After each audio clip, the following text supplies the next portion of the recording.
por ver um projeto tão lindo, que é o projeto de Deus se cumprir na vida dos santos. Muito feliz, porque eu também sou beneficiado por esta igreja, por esse ministério, pelo círculo de oração, pelos pastores, de uma forma toda especial. Confesso para os irmãos que quando a luta está acirrada, travada, é onde primeiramente nós corremos para pedir socorro, através do pastor Jovenilson, missionária Simone, missionária Bruna, pastor Rafael, pastor Tião e os demais componentes aí da vanguarda da oração. E o Senhor tem nos socorrido. Confesso para os irmãos que também sou um milagre, fruto das orações e dos joelhos dos senhores e das senhoras. Sou grato a Deus pela vida de vocês, por isso aproveito e desejo para parabenizar esse ministério, parabenizar o pastor Jovenilson, pastor Rafael, missionária Bruna, pastor Tião, missionária Simone e os demais obreiros que aqui estão e obreiras, enfim, todos os servos do Senhor deste ministério. Este ministério nasceu no coração de Deus e está beneficiando muitas vidas, a qual sou uma delas. Amém, irmãos? Tendo em vista os nossos agradecimentos, quero falar bem breve, porque o tema deste congressamento é a fé, porque foi através da fé que o Ministério Assembleia de Deus do Brasil, o Ministério de Cabreúva, chegou até aqui. E a fé é algo intrínseco na vida daqueles que servem a Deus.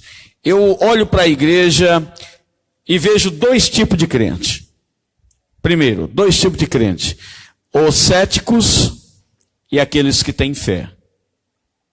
Os céticos, na igreja não tem ateus. Se tiver alguém desprovido de fé, ele é cético, né? Então tem alguém que não tem fé mesmo. E a Bíblia diz que a fé vem pelo ouvir a palavra de Deus. Tem alguém que não acredita, né? Não acredita que Deus pode mudar a sua situação. Não acredita que o deserto que ele atravessa é apenas a escola de Jeová. Então ele ainda está desprovido de fé. Mas para aqueles que têm fé, eu vejo dois tipos de fé. Primeiro, aqueles que têm fé porque ouviram a palavra e crer no Deus e na providência do Senhor através da sua palavra. E tem aqueles que têm fé não pela palavra. Tem aqueles que têm fé porque vê os sinais e vê os prodígios de Deus. Então, quando Jesus estava pregando acerca da redenção, ele diz para os seus ouvintes que assim como Deus, ou melhor, assim como Moisés levantou a serpente no deserto, importava que o Filho do Homem, ele que estava dizendo isso, fosse levantado no madeiro ou na cruz. Mas vejamos, qual foi a circunstância que Moisés levantou essa serpente no deserto? O povo de Israel estava oprimido no Egito e clamara ao Senhor. E o Senhor ouviu e provê de um libertador chamado Moisés. E Deus envia Moisés. Fala: Moisés, ali na sarça ardente, você vai lá e liberta o meu povo. Moisés, a princípio, se recusou, porque ele tinha algumas dificuldades. Ele já era egresso do Egito. Ele sabia o que se passava no Egito e ele recusou. Não só pelas dificuldades sociais da sua vivência no Egito, mas também porque ele tinha algumas dificuldades em ter habilidade para liderar o povo. E ele começa a questionar o Senhor e dizer: olha, mas eu sou pesado em lábios, ou seja, eu não falo bem, eu não consigo me comunicar de uma forma habilidosa para liderar um povo tão grande como esse. Mas o Senhor, é você que eu quero. Ele aponta um outro: não, envia o meu irmão Arão, ele fala bem. E Deus: não, é você que eu tenho escolhido. Portanto, se Deus escolhe, não arruma substituto. Se Deus te escolheu, não arruma quem o substitua. Você é o escolhido. Você fará a obra que o Senhor colocou nas suas mãos. E ele falou assim, mas como que eu vou fazer? Meu irmão Arão sabe falar. Deus falou, não, eu vou enviar Arão contigo. Ei, se você tem alguma dificuldade para cumprir o teu ministério, o Senhor é provedor daquele que vai complementar aquilo que falta em você. Deus vai chamar outro, não para dividir, mas para somar, para que a sua obra seja feita. O Senhor fez uma promessa e disse para Israel que em momento algum faltaria varão em Israel.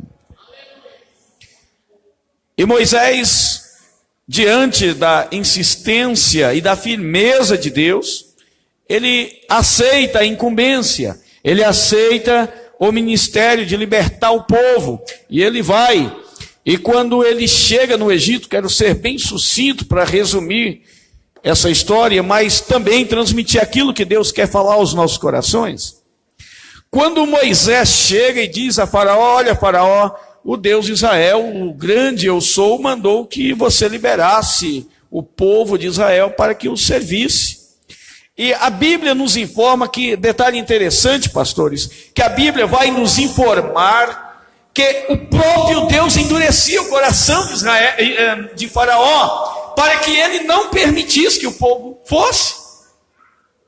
E aí você fica naquela dualidade, mas como Deus vai libertar o povo, endurece o coração do rei para não libertar o povo.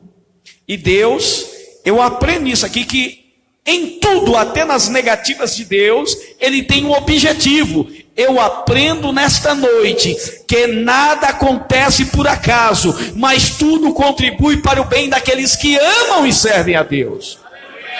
Na verdade, Deus queria mostrar ao povo, através do endurecimento do coração de Israel, que ele poderia manifestar o seu poder, que a vontade de Deus estava acima da vontade de Faraó, a vontade de libertar o povo, a vontade de Deus estava acima da vontade de qualquer uma pessoa. Ei, se você não entendeu, aprenda comigo nesta noite. A vontade de Deus em toda e qualquer circunstância, ela irá prevalecer, porque o nosso Deus é soberano e nada é impossível a ele.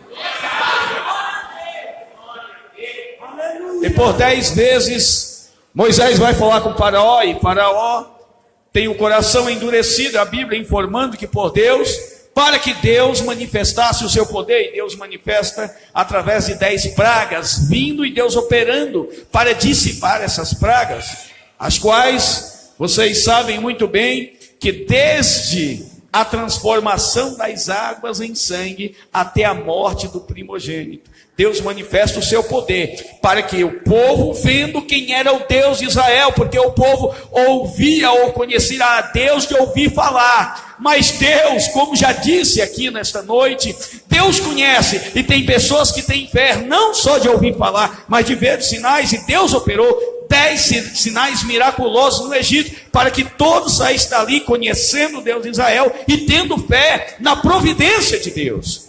E a partir da 10ª praga, que é a morte dos primogênitos, então o povo é libertado. Mas quando o povo sai do Egito, sai da escravidão, o povo se depara com o primeiro obstáculo, que era o Mar Vermelho. Eles estavam cercados de ambos os lados por montanhas. E à frente o Mar Vermelho, e Faraó estava no seu encalço. Faraó estava prestes a dissipar o povo de Israel ao fio da espada. E então o povo começa a falar. Com quem? Com Moisés, com seu líder. O povo não clamou a Deus, mas clamou contra Moisés. Ei Moisés, porventura lá no Egito não tinha sepultura, para que tu nos tiraste para morrer aqui à margem, para morrer na praia do Mar Vermelho? O povo começou a murmurar.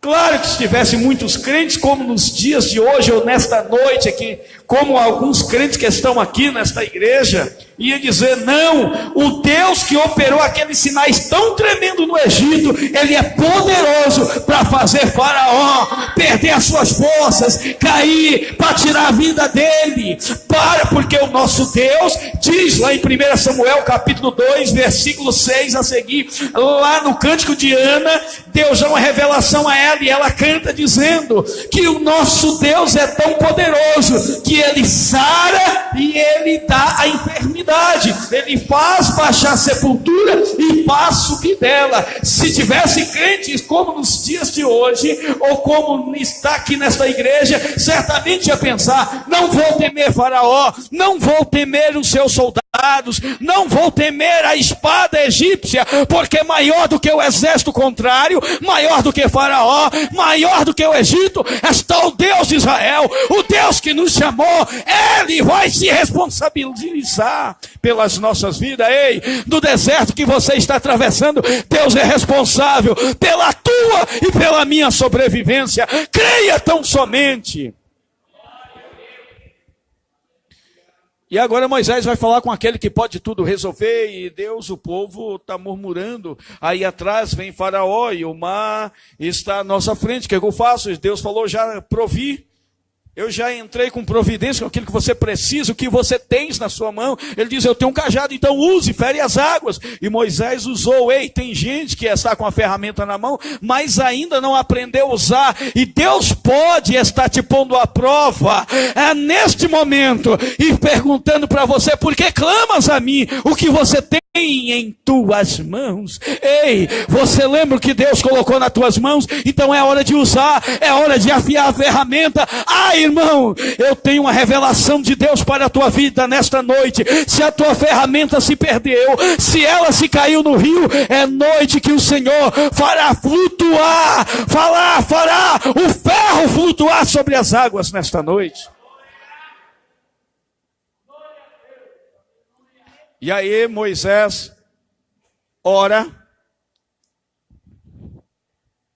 e ele fere nas águas, e Israel passa a pés enxutos. Aí eu vejo a grandeza de Deus, eu acho lindo isso.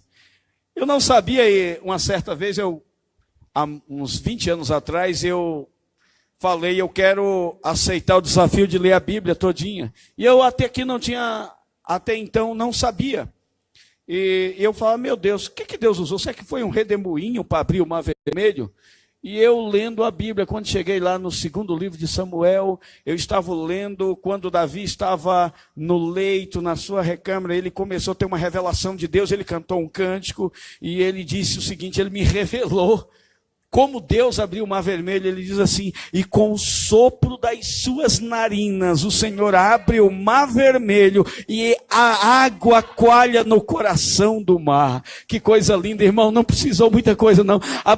Bastou a respiração das narinas de Deus para que o mar se abrisse, a terra ou a areia da praia ou do leito do mar se tornasse sequíssima. Irmão, por que sequíssima? Porque a Bíblia vai nos informar que o povo de Israel passou o mar vermelho com os pés enxutos, irmão. Isso é coisa muito tremenda. Adore a Deus, adore a Deus. Se eu fosse você, adorava, porque Ele é poderoso. Ei, o Senhor traz-me a memória para te dizer nesta noite que Ele é tão poderoso que Ele pode fazer muito mais do que você merece e do que você imagina.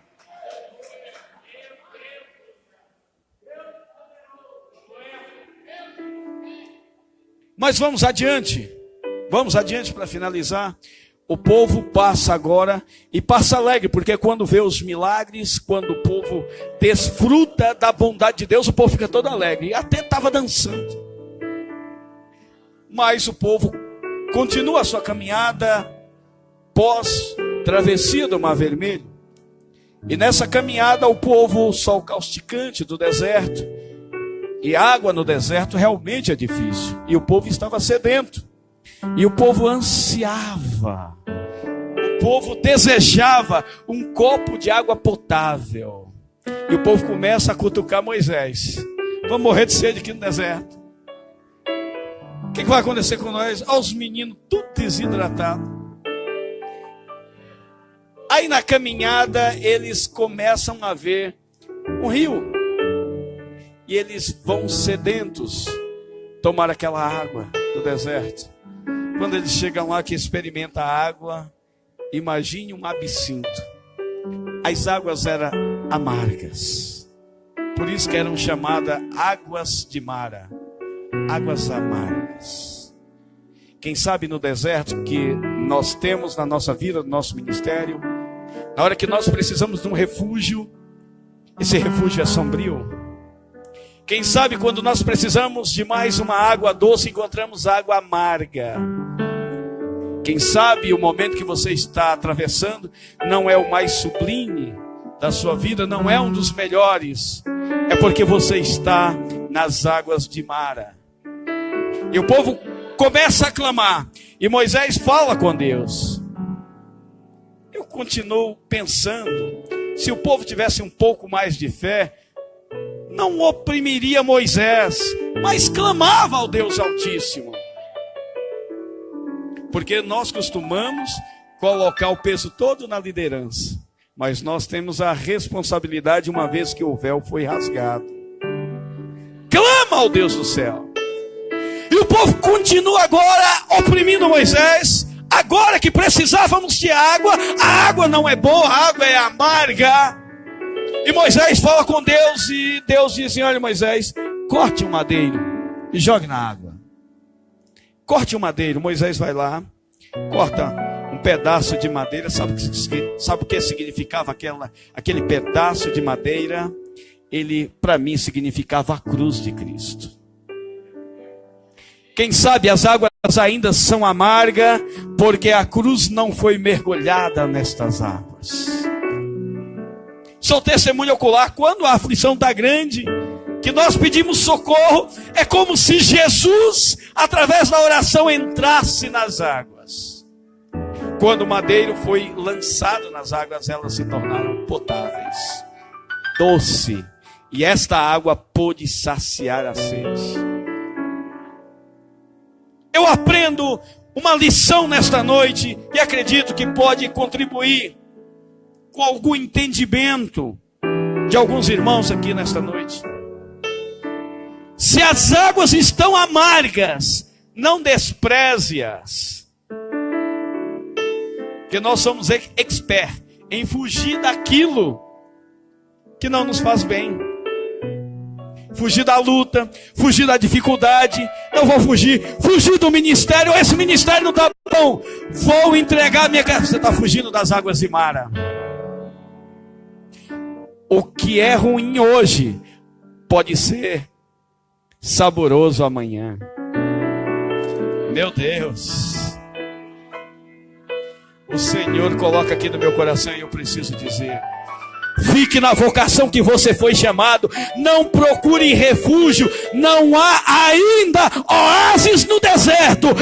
Enfrente as águas de Mara, porque certamente o madeiro será lançado e elas vão se tornar água potável para saciar as tuas necessidades.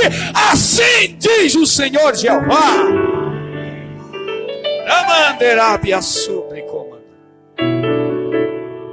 Mas para finalizar de verdade agora, saciam a sua sede, passam das águas de Mara. Mas aí o povo começa com um burburinho. É que tem gente que gosta de conversar, né? Ninguém gosta de contar os milagres, né? O que Deus faz. Mas para contar as dificuldades, contar e ver os defeitos, meu Deus. Não olhe para os defeitos, não. Olhe para as qualidades. Olhe para os benefícios.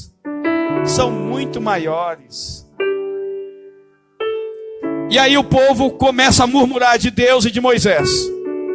Eu, bem resumidamente, quando o povo começa a murmurar, aconteceu que começou a aparecer, surgir serpentes no deserto, víboras venenosas. Sabe o que acontecia? Elas picavam. Elas eram tão abrasantes que a sua picada começava a infeccionar. Era uma dor insuportável. Não tinha soro antiofídico no deserto. Isso é coisa nova, é dos anos atuais.